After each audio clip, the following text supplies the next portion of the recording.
அன்பு நேயர்களுக்கு இனிய வணக்கம். தனுசு ராசிக்கார நேயர்களுக்கு நம்ம இன்னைக்கு வீடியோ பதிவுக்கு முழுமையாக போகிறதுக்கு முன்னாடி முருகரை மனதார வணங்கிட்டு வீடியோ பதிவுக்குள்ளே போகலாங்க.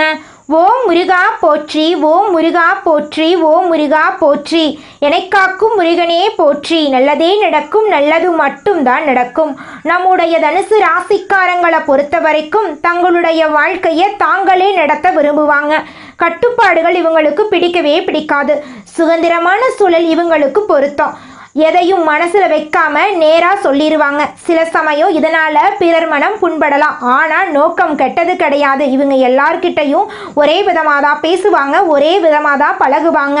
புதிய அனுபவங்களையும் இடங்களையும் ஆராய இவங்க விரும்புவாங்க. பயணம், கல்வி, தத்துவம் ஆகியவற்றில் இவங்களுக்கு ஈடுபாடு அதிக லெவலில் இருக்கு. எளிதில் உற்சாகப்படக்கூடியவங்களா இவங்க இருக்காங்க. சுற்றியுள்ளவர்களுக்கும் நல்ல ஆற்றலை இவங்க கொடுக்கக்கூடியவர்களா இருக்காங்க. கடின நேரத்திலும் நம்பிக்கையை இழக்க மாட்டாங்க. எல்லாம் நல்லதுக்கு தான் நடக்குது அப்படிங்கிற மனநிலை இவங்க கிட்ட அதிக லெவலில் இருக்கு. அடுத்தவங்க செய்ய முடியாதுன்னு ஒதுக்கி வச்ச காரியத்தை கூட அழகா திட்டம் தீட்டி அந்த காரியத்தில் வெற்றி அடையக்கூடியவங்களா இவங்க இருக்காங்க. இவ்வளவு அழகான நற்குணங்களை கொண்ட தனுசு ராசிக்கார அன்பர்களே, எல்லாரும் நலமா இருக்கீங்களா? எங்கம்மா நீங்க வேற எங்களை பார்த்து இப்படி ஒரு கேள்வி கேட்குறீங்களே, எங்க வாழ்க்கை சூழ்நிலையை பார்த்தா இப்படி ஒரு கேள்வி கேட்க உங்களுக்கு தோணுமா? ஏன்னா எங்க வாழ்க்கையில துன்பம் தான் நிலைச்சிருக்கு. நீங்க எங்களை பார்த்து நிம்மதியா இருக்கீங்களான்னு கேட்குறீங்களே, எங்க வாழ்க்கையில விடிவு காலமே வராது போல அப்படின்னு உங்க மனசுல நினைக்கிறது புரியுதுங்க தனுசு ராசிக்காரர்களே. உங்க வாழ்க்கையில நிச்சயமா விடிவுகாலம் வரப்போகுது. உங்களுடைய ஆசைகளும் கனவுகளும் நிறைவேறப் போகுது. திருமண தடை நீங்கி திருமணம் நடக்க போகுது. குழந்தை பாக்கியம் இல்லாதவர்களுக்கு குழந்தை பாக்கியம் கிடைக்க போகுது. பூர்வீக சொத்து ரீதியாக இருந்த அனைத்து பிரச்சனைகளுக்கும் தீர்வு கிடைக்க போகுது. உங்களுக்கு வரவேண்டிய பூர்வீக சொத்து உங்க கையில வந்து சேரப்போகுது. உங்களை விட்டு பிரிந்து சென்ற உற்றார் உறவினர்கள் உங்களை தேடி வரப்போறாங்க. உங்களுடைய குடும்பத்துல சுபகாரியங்கள் நடக்க போகுது. நீங்க சின்னதா பொட்டி கடை வச்சிருந்தாலும் சரி, பெரிய டிபார்ட்மெண்ட் ஸ்டோர் வச்சிருந்தாலும் சரி, நீங்கள் எந்த அளவுக்கு உழைக்கிறீங்களோ அந்த அளவுக்கு உங்களுக்கு லாபம் கிடைக்கும். நீங்கள் தனியார் துறையில் வேலை செஞ்சாலும் சரி, அரசு துறையில் வேலை செஞ்சாலும் சரி, உங்களுடைய உழைப்புக்கேற்ற மாதிரி சம்பள உயர்வு, பதவி உயர்வெல்லாம் உங்களுக்கு கிடைக்குங்க. குடும்பத்தில் இருந்த பிரச்சனைகளுக்கெல்லாம் தீர்வு கிடைக்க போகுது. உங்களுடைய மனசில் நிம்மதி ஏற்பட போகுது. உங்கள் வாழ்க்கையில் இனி வரக்கூடிய காலங்களில் கவலை, கண்ணீர் அப்படிங்கிற பேச்சுக்கெல்லாம் துளி கூட இடம் கிடையாது. நிம்மதியான, சந்தோஷமான, ஆரோக்கியமான நீங்கள் வாழ்க்கையை வாழ போறீங்க. நம்மளுடைய தனுசு ராசிக்காரர்களுக்கு தடைகள் மற்றும் தாமதங்கள் அதிகம் இருக்கும். இந்த தீபாவளிக்கு முன்னாடி ஏற்படக்கூடிய கிரகநிலை மாற்றங்கள் மற்றும் குருபெயர்ச்சி அவங்களுக்கு எப்படிப்பட்ட மாற்றங்களை கொடுக்க போகுது என்பது பற்றி நம்ம பார்க்க போறோம். குரு பகவான் ஜாதகத்துல நன்றாக இருந்தால் அற்புதமான யோகம்னு சொல்லுவாங்க. குரு பகவான் 7ஆம் இடத்துல அமர்ந்திருப்பதால நண்பர்கள், கணவன் மனைவி உறவுல பிரச்சனைகள் இருந்திருக்கும். வெளியில சிரிச்சாலும் மனசுக்குள்ள அழுது புலம்பி இருப்பீங்க. தனுசு ராசிக்காரங்க கடந்த காலத்துல கடன் வாங்கும் சூழ்நிலைக்கு தள்ளப்பட்டிருப்பீங்க. படிக்கும் மாணவர்களுக்கு படிப்புல கவன சிதறல் ஏற்பட்டிருக்கும். வேலைக்கு முயற்சி செய்யறவங்களுக்கு திருப்தி இல்லாத வேலை கிடைச்சிருக்கும். தனுசு ராசிக்காரர்களை சூழ்நிலை தான் கட்டுப்படுத்தி வச்சிருக்கும். இவங்க நினைத்த முடிவுகளை செயல்படுத்த முடியாது. எதிர்கால எண்ணங்கள் வேறொரு துறையில் இருந்தாலும் சூழ்நிலை காரணமாக அந்த எண்ணங்களை நிறைவேற்ற முடியாமல் இவங்க இருப்பாங்க. அன்றாட தேவைக்காகவும் குடும்பத்திற்காகவும் சூழ்நிலைக்கு ஏற்றவாறு வேலை செய்து காலத்தை இவங்க கழிச்சுக்கிட்டு இருக்காங்க. சூழ்நிலைகள் நமக்கு வழிவிடாது. ஒரு முக்கியமான விஷயத்துக்காக வெளியே போகும்போது திடீர்னு மழை பெய்யலாம், இல்லைன்னா டாக்ஸி கிடைக்காம போகலாம். சூழ்நிலைகள் சாதகமா இல்லை அப்படின்னு முயற்சியை கைவிடாம யார் சூழ்நிலையை உடைச்சு வெளியே வருகிறார்களோ அவர்கள் தான் முன்னேற்றம் அடைகிறாங்க. இந்த பதிவை பார்க்குறவங்கள ஒரு சிலர் தான் முழுமையான மாற்றத்திற்கான முயற்சியில் இறங்குறாங்க. பல வீடியோக்களை பார்க்கறதுனால எதை பின்பற்ற வேண்டும் என்ற குழப்பம் ஏற்படும். ஆனால் ஒரு சிலர் பதிவுகளை பார்த்து நடைமுறையில் சாத்தியமா என்று யோசித்து மாற்றங்களை கொண்டு வர முயற்சி செய்கிறாங்க. சூழ்நிலைகள் சாதகமான இல்லை என்பதை காரணமாக சொல்லக்கூடாது. தனுசு ராசிக்காரர்களுக்கு வாழ்க்கையில் சின்ன விஷயத்தை கூட சிரமப்பட்டு தான் பெற முடியும். குரு பகவான் அஷ்டமத்தில் இருக்கிறதுனால பணம் சார்ந்த விஷயங்களில் நீங்கள் கவனமாக இருக்கணுங்க. புதிய நண்பர்களின் வருகை இருக்க போகுது. அவர்கள் மூலம் நல்ல தகவல்கள் வர வாய்ப்பு இருக்கு. ஆனால் முதலீடு சார்ந்த விஷயங்களில் நீங்கள் எச்சரிக்கையாக இருக்கணும். மற்றவங்களுக்கு ஜாமீன் கையெழுத்து போடுறது, பணம் வாங்கி கொடுக்கறது போன்ற விஷயங்களில் நீங்கள் கவனமாக இருந்துக்கோங்க. சிலருக்கு குரு தனஸ்தானத்தை பார்க்கறதுனால பெரும் பொருள் வரவு ஏற்படும். ஆனால் பொருளாதார ரீதியாக தடுமாறும் போது மற்றவர்கள் உங்களை புறக்கணிப்பதை நீங்கள் பார்ப்பீங்க. யார் உங்களுக்கு மரியாதை தருகிறார்கள், யார் உங்களை கவனிக்காமல் இருக்கிறாங்க என்பதை மனசில் போட்டு குழப்பிக்க கூடாதுங்க. மற்றவர்கள் மீது கவனம் செலுத்தாமல் உங்களுக்கான பாதையை நோக்கி மட்டும் நீங்கள் போகணும். நிச்சயமாக உங்கள் வாழ்க்கையில் நல்லது மட்டும்தாங்க நடக்கும். கெட்டதுங்கிற பேச்சுக்கு துளி கூட இடம் கிடையாதுங்க.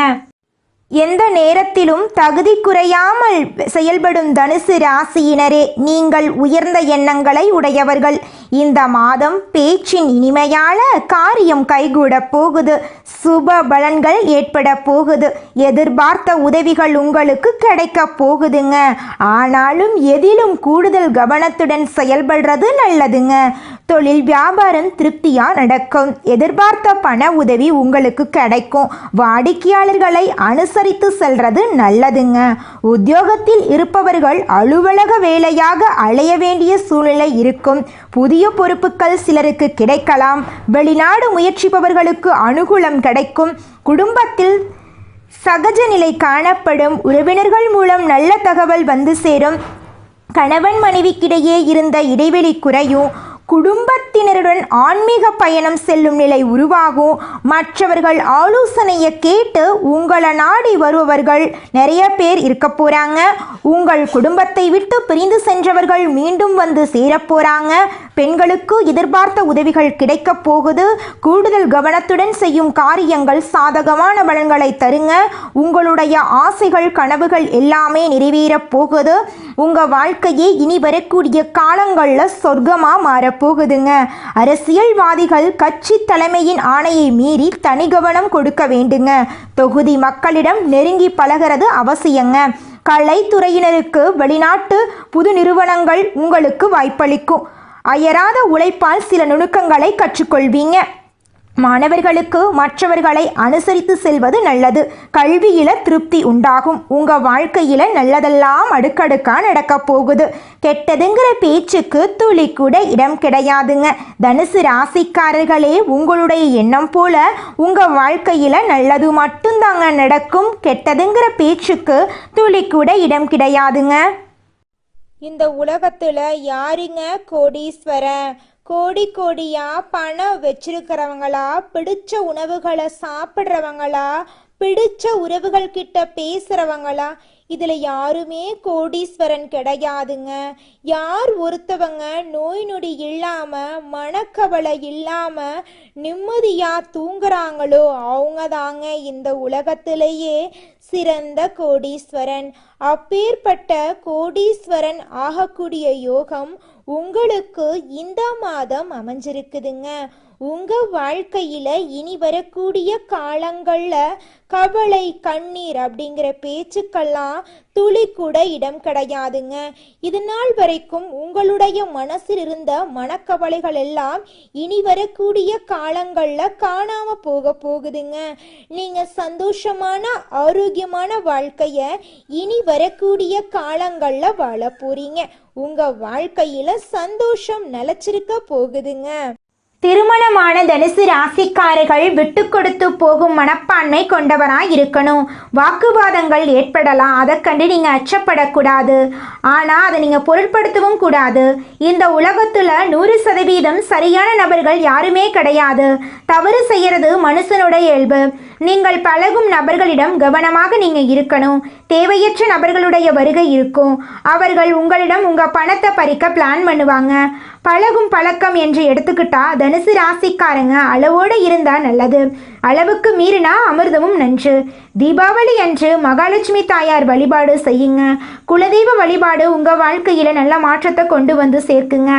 ராசி பலன்கள் மட்டும் இல்லாமல் கிரகநிலைகள் கொடுக்கக்கூடிய பலனை நாம் எப்படி எதிர்கொள்ள வேண்டும் என்பதை தெரிந்து கொள்ளணுங்க. நல்லது கெட்டது எதுவாக இருந்தாலும் தெரிந்து கொண்டு நல்லதாக இருந்தால் ஏற்றுக்கொள்ள வேண்டுங்க. கெட்டதாக இருந்தால் ஒதுங்கி கொள்ளணுங்க. ஆரோக்கியம் ரீதியாக கொழுப்பு சம்பந்தப்பட்ட உணவுகளை நீங்கள் தவிர்க்கணும். மற்றவர்கள் உணவு சார்ந்து ஐடியா கொடுத்தா உங்கள் உடம்புக்கு ஒத்துக்கொள்ளாத பொருட்களை நீங்கள் சாப்பிட வேண்டாம். செரிமான ரீதியான பிரச்சனைகள் ஏற்பட வாய்ப்பு இருக்கு. நல்ல காய்கறிகள் கீரை வகைகள் சாப்பிடுங்க. நல்லா தூங்கி ரெஸ்ட் எடுங்க. வேலைக்கான நேரத்தை மட்டும் ஒதுக்கி மற்ற நேரங்களில் ஓய்விடுங்க. அதிக நேரம் மொபைல் பார்க்காதீங்க. தேவையற்ற நபர்களுடைய சகவாசத்தை ஒதுக்கிடுங்க. குரு பகவான் நல்லதையே கொடுத்தாலும் படிப்படியாக நிதானமாக பொறுமையாக தான் தருவார். பழக்க வழக்கங்களில் கவனம் தேவை. எப்போதும் விழிப்புணர்வோடு நீங்கள் இருக்கணும். உடனே நல்லது நடந்துடும் அப்படின்னு நீங்கள் எதிர்பார்க்கக்கூடாது. பொறுத்தார் பூமி ஆழ்வார் என்பது தனுசு ராசிக்காரர்களுக்கான மந்திரம். அவசரப்பட்டு வாய் திறந்து விடாதீங்க. அவசர முடிவுகள் எடுத்துடாதீங்க. தீபாவளிக்கு பிறகு படிப்படியாக சில நல்ல மாற்றங்கள் வர வாய்ப்பு இருக்கு. கடன் பிரச்சனையில் இருக்கிறவங்க செவ்வாய்க்கிழமைகளில் முருகன் கோயிலுக்கு சென்று மனதார வழிபாடு செய்யுங்க. பழனி கோயிலுக்கு அல்லது திருச்செந்தூர் முருகன் கோயிலுக்கு குடும்பத்துடன் சென்று வாருங்க. சரியான பலன்களை தெரிந்து கொள்ளுங்க. பிரபஞ்ச ரகசியங்களையும் தெரிந்து கொள்ளுங்க. உங்க வாழ்க்கையில நிச்சயமா இனி வரக்கூடிய காலங்கள்ல மாற்றம் வரப்போகுது. மனிதனா பிறந்த ஒவ்வொருவருக்கும் ஆசை இருக்கதாங்க செய்யும். அந்த ஆசைகளை அடைய நம்ம நினைச்சா மட்டும் பத்தாதுங்க. முழு மனசோட நம்மளுடைய ஆசைகளை அடைவதற்கான வழியை ஒவ்வொரு நாளும் என்ன பண்ணணும்னு யோசிச்சு அதற்கான திட்டங்களை தீட்டி உழைச்சிக்கிட்டே இருக்கணுங்க. உழைச்சா நிச்சயமா நம்மளுடைய ஆசைகள் எல்லாமே நிறைவேறிடுங்க. உங்க வாழ்க்கையில இனி வரக்கூடிய காலங்கள்ல உங்களுடைய அனைத்து ஆசைகளும் நிறைவேற போகுதுங்க. அப்படி ஒவ்வொரு மனிதனுக்கும் இருக்கக்கூடிய பொதுவான ஆசை என்னன்னு பார்த்தீங்கன்னா 16 செல்வங்களையும் அடைந்து வாழணும் அப்படின்னு தான் ஒவ்வொரு மனிதனுடைய ஆசையும் இருக்குதுங்க.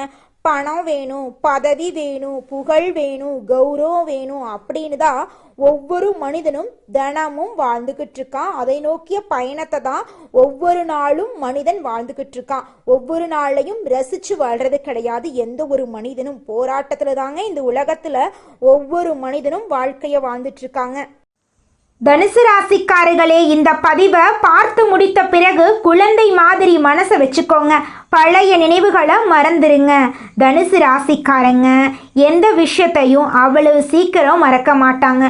யார் உங்களை ஏமாத்துறாங்களோ துரோகம் பண்ணியிருக்காங்களோ அவங்க முன்னாடியே நல்ல ஒரு எதிர்காலத்தை வாழ்ந்து காட்டும் வரைக்கும் உங்களுக்கு நிம்மதியான தூக்கம் வராது. நல்ல காட்சிகளில் உங்கள் மனதில் வச்சு நினைத்து பாருங்க. நிச்சயமாக நல்லதே நடக்கும். ஃபோன் பார்க்காம ரீல்ஸ் பார்க்காம தேவையில்லாமல் பேசி நேரத்தை வீணடிக்காமல் உங்கள் வாழ்க்கையில் நீங்கள் அடைய வேண்டிய நியாயமான நல்ல மாற்றத்திற்கான முன்னேற்றத்திற்கான காட்சிகளை நினைத்து பாருங்கள். நிச்சயமாக உங்கள் வாழ்க்கையில் நல்லது மட்டும்தாங்க நடக்கும். கெட்டதுங்கிற பேச்சுக்கு துளி கூட இடம் கிடையாதுங்க. ஓய்வு நேரம் கிடைக்கும்போது கண்களை மூடி உங்கள் வாழ்க்கையில் நடக்க வேண்டிய எல்லா நல்ல விஷயங்களையும் நிகழ்வுகளையும் நினைத்து பாருங்கள். முடிஞ்சதை விட்டு விடுங்க. இப்போ நீங்கள் அனுபவித்து கொண்டிருக்கிற ஒவ்வொரு நொடியையும் கடவுள் உங்களுக்கு கொடுத்த விலை மதிப்பில்லாத சொத்து. உங்கள் ஆள் மனது தான் உண்மையானது. அங்கு நல்லதை விதைத்தால் மற்றதெல்லாம் அவள் பார்த்துக்குவாரு. நல்லது தான் உங்கள் வாழ்க்கையில் நடக்கும். கடவுளுடைய அருளால் உங்கள் வாழ்க்கையில் நிச்சயமாக சந்தோஷம் நிலச்சிருக்க போகுது. குலதெய்வம் எங்கேயோ இருக்குது, என்னமோ இருக்குது அப்படிலாம் நீங்கள் நினைக்க வேண்டாங்க. நீங்கள் எங்கிருந்தாலும் ஒரு தீபம் ஏற்றி வச்சு அந்த தீப ஒளியில் தெய்வங்கள் இருக்கிறாங்க அப்படின்னு நினச்சி வழிபாடு செய்யுங்க. குலதெய்வமே தெரியாவிட்டாலும் வீட்டில் தீபம் ஏற்றி வச்சு ஏதாவது ஒரு நல்ல நாளில் குலதெய்வத்தை நினச்சி வழிபாடு செய்யுங்க. குலதெய்வ வழிபாடு குலம் காக்குங்க, குலம் தலைக்கும். முதல்ல குலதெய்வம், அப்புறம் இஷ்டப்பட்ட தெய்வம், அப்புறம் உங்களுக்கு விருப்பப்பட்ட தெய்வங்க. எந்த கோயிலுக்கு போனாலும் என்ன பண்ணாலும் ஏற்றமில்லை அப்படின்னு நீங்கள் சொல்லுவீங்க. தினமும் எந்திரிச்ச உடனே சூரிய பகவானை நமஸ்காரம் பண்ணுங்க. அவங்களுடைய அனுகிரகம் இருந்தா போதும். மற்ற கிரகங்கள் எல்லாம் சாதகமா இல்லைனா கூட பரவாயில்ல, அந்த சூரியனுடைய பிரகாசம் உங்க வாழ்க்கையவே பிரகாசமா மாத்திருங்க. அந்த வெளிச்சம் உங்களை வந்து சேருங்க. உங்க வாழ்க்கையில் இருக்கக்கூடிய கண்ணீரெல்லாம் கரைஞ்சு போயிருங்க. நீங்கள் இந்த நிமிஷம் வரைக்கும் உங்களுக்காக வாழ்க்கையை வாழறதே கிடையாதுங்க. உங்களை சுற்றி இருக்கிறவங்களுக்கு பயந்து தாங்க வாழ்க்கையை வாழ்ந்துக்கிட்டு இருக்கீங்க. நாம் இந்த செயலை செஞ்சால் நம்மளை சுற்றி இருக்கிறவங்க நம்மளை பற்றி தப்பாக நினச்சிருவாங்களோ, இந்த சொன்னால் நம்மளை பற்றி அவங்க தப்பாக நினச்சிருவாங்களோ அப்படின்னு அடுத்தவங்களை கண்டு பயந்து வாழ்க்கையில் எந்த ஒரு செயலையும் செய்யாமல் ஒரே இடத்துல நீங்கள் முன்னேறாமல் நின்றுக்கிட்டு இருக்கீங்க. இனி வரக்கூடிய காலங்களையாவது யாரை கண்டும் அச்சப்படாம கடவுளை கண்டு மட்டும் பயந்தா மட்டும் போதுங்க. வேற யாரை கண்டும் நீங்க பயப்பட வேண்டாம். கடவுள் இந்த உலகத்துல உங்களை எதுக்காகங்க படைச்சிருக்காரு? உங்களுக்காக நீங்க வாழணும் அப்படிங்கறக்காக தான் படைச்சிருக்காரு. உறவுகளுக்காகவும் நண்பர்களுக்காகவும் உங்களுடைய வாழ்க்கைய நீங்க தியாகம் பண்றது நியாயம் கிடையாதுங்க. உங்களுக்காக உங்க வாழ்க்கைய வாழ கத்துக்கோங்க. வாழ்ற வாழ்க்கை ஒரு முறை தாங்க. அந்த வாழ்க்கைய உங்களுக்காக வாழ கத்துக்கோங்க. நீங்கள் என்னதான் உங்கள் வாழ்க்கையை தியாகம் செஞ்சாலும் உங்களை சுற்றி இருக்கக்கூடிய உறவுகளோ நண்பர்களோ நீங்கள் கஷ்டப்படக்கூடிய சூழ்நிலையில் வந்து உதவுவாங்க அப்படின்னு பார்த்தீங்கன்னா நிச்சயமாக கிடையாதுங்க. இந்த களி உலகத்தில் எல்லாருமே நம்மளை தேவைக்காக தாங்க பயன்படுத்துகிறாங்க. தேவைக்காக தான் நம்மளை பயன்படுத்துகிறாங்களா அப்படிங்கிறத நீங்கள் தெரியாத வரைக்கும் வாழ்க்கையில் முன்னேறாமல் அதே இடத்துல தாங்க இருக்க முடியும். ஆமாங்க, கூட பிறந்த உடன்பிறப்புகளாக இருக்கட்டும், நம்முடைய உறவினர்களாக இருக்கட்டும், நண்பர்களாக இருக்கட்டும், யாரா வேணாலும் இருக்கட்டும், எல்லாருமே நல்லவங்க அப்படின்னு சொல்ல முடியாது. 100ல் ஒரு 10% பேர் தாங்க இந்த உலகத்தில் நம்ம நல்லா இருக்கணும் அப்படின்னு நினைப்பாங்க. மீதம் இருக்கக்கூடியவங்க எல்லாருமே நம்மளை பற்றி துளி கூட கேர் பண்ணிக்கவே மாட்டாங்க. தனுசு ராசிக்காரங்களே, அடுத்த 48 நாட்களுக்கு நீங்க கவனமா இருக்கணுங்க. விதிய மதியால வெல்லக்கூடிய நபரா நீங்க மாற போறீங்க. கிரக நிலைகள் எப்போதுமே சாதகமா இருக்காதுங்க. சூழ்நிலைகள், மனிதர்கள், காலநிலைகள் எல்லாம் மாறிக்கிட்டு தாங்க இருக்கும். நம்பிக்கை துரோகம், ஏமாற்றத்தை எல்லாம் சந்திச்சு நம்மளோட தனுசு ராசிக்காரங்க கடைசியில மனசொடைஞ்சு போயிடுறாங்க. இதனால கவனச்சிதறல், நேர விரயமெல்லாம் இவங்க வாழ்க்கையில ஏற்படுது. இனி வரக்கூடிய 48 நாட்களுக்கு தனுசு ராசிக்காரங்களே எதிர்மறை எண்ணங்களை தவிர்ப்பது நல்லதுங்க. ஒரு வெள்ளத்தாள்ல 1 முதல் 7 வரைக்கும் எழுதிருங்க. அதுல உங்கள் நியாயமான தேவைகளை எழுதுங்க. எனக்கு வேலை கிடைக்கணும், திருமணம் நடக்கணும், அரசு வேலை கிடைக்கணும், கடன் பிரச்சனை தீரணும், என் வாழ்க்கையில நிம்மதி வேணும், நோய் நொடி இல்லாத வாழ்க்கை வேணும், குடும்பத்துல இருக்கக்கூடிய பிரச்சனைக்கு தீர்வு கிடைக்கணும் அப்படிங்கறதையெல்லாம் எழுதி வச்சுக்கோங்க. இந்த உலகத்தில் ஒரு சராசரி மனுஷனுடைய ஆசை என்னவாங்க இருக்கும்? எனக்குன்னு ஒரு வீடு வேணும், எனக்குன்னு ஒரு வாழ்க்கை துணை வேணும், எனக்குன்னு ஒரு நிரந்தரமான வேலை வேணும், நோய் நொடி இல்லாத வாழ்க்கை வேணும். இதுதாங்க ஒரு சராசரி மனிதனுடைய ஆசையாக இருந்திருக்கும். அந்த ஆசைகளை கூட நீங்கள் இது நாள் வரைக்கும் அடைய முடியாமல் ரொம்பவும் கஷ்டப்பட்டுட்டு இருந்தீங்க. ஆனால் இனி வரக்கூடிய காலங்களில் உங்களுடைய சராசரி ஆசையெல்லாம் நிறைவேறும் போகுதுங்க. உங்களுடைய மனசில் இது நாள் வரைக்கும் பலவிதமான மனக்கவலை, உடல்நல பிரச்சனை, குடும்ப பிரச்சனை, பண பிரச்சனைன்னு நீங்கள் இது நாள் வரைக்கும் நிம்மதியாக தூங்க முடியாமல் ரொம்பவும் கஷ்டப்பட்டுட்டு இருந்தீங்க. ஆனால் இனி வரக்கூடிய காலங்களில் உங்களுடைய உடல்நல பிரச்சனை, மனப்பிரச்சனை, பணப்பிரச்சனை எல்லாமே காணல் நீராக மறைய போகுது. உங்களுடைய வாழ்க்கையே அழகாக மாறப்போகுதுங்க. கவலை இல்லாமல் நிம்மதியாக நீங்கள் தூங்க போகிறீங்க. நீங்கள் உங்கள் வாழ்க்கையில் இது நாள் வரைக்கும் முன்னேறாமல் இருக்க சில காரணங்கள் இருக்குதுங்க. காரணங்கள் என்னன்னு பார்த்தீங்கன்னா, நீங்கள் ஒருத்தங்கிட்ட பேசும்போதும் சரிங்க, ஒருத்தங்கிட்ட பழகும் போதும் சரி, அவங்க நல்லவங்களா கெட்டவங்களா, நீங்கள் நல்லா இருக்கணும்னு அவங்க நினைக்கிறாங்களா அப்படிங்கிற இடம் பொருள் ஏவல் அறியாமல் நீங்கள் எல்லார்கிட்டையும் யதார்த்தமாக இருக்கீங்க. நீங்கள் எல்லார்கிட்டையும் யதார்த்தமாக இருக்கிறது தப்பு கிடையாதுங்க. நல்லவங்க யாரு, கெட்டவங்க அவங்க யாருன்னு அறிஞ்சு செயல்படுறது உங்களுக்கு ரொம்பவும் நல்லதுங்க. உங்களுடைய குடும்ப ரகசியங்களையும் தொழில் ரகசியங்களையும் மற்றவங்க கிட்ட பகிர்றதுக்கு முன்னாடி 1க்கு 2 முறை ஆலோசனை பண்ணுறது உங்களுக்கு ரொம்பவும் நல்லதுங்க. ஏன்னா இந்த உலகத்தில் 190% பேர் நீங்கள் நல்லா இருக்கக்கூடாது அப்படின்னு தாங்க நினைப்பாங்க. அந்த 10% பேர் தான் நீங்கள் வாழ்க்கையில் முன்னேறணும் அப்படின்னு நினைப்பாங்க. அந்த 10% பேரை நீங்கள் கண்டுபிடிச்சு அவங்க கிட்ட உங்க வாழ்க்கையோட ரகசியங்களை சொன்னீங்கன்னா கூட உங்க வாழ்க்கையில எந்த பிரச்சனையும் வராதுங்க. அந்த 90% பேர்கிட்ட நீங்க தெரிஞ்சோ தெரியாமலோ உங்க வாழ்க்கையோட நல்லது கெட்டத ரகசியத்தை சொன்னீங்க அப்படின்னா அதுவே உங்க வாழ்க்கைக்கு பெரிய பிரச்சனையா வர வாய்ப்பு இருக்குதுங்க. அதனால நீங்க ஒருத்தங்கிட்ட பேசும்போதும் பழகும் போதும் எச்சரிக்கையா இருக்கணுங்க. உங்களை நல்லா இருக்கணும் அப்படின்னு நினைக்கிறாங்கல்ல, அவங்கள அறிஞ்சு செயல்படுறது உங்க வாழ்க்கைக்கு ரொம்பவும் நல்லதா இருக்குங்க. நல்லதே நடக்கும், நல்லது மட்டும்தான் நடக்கும். நன்றி, வணக்கம்.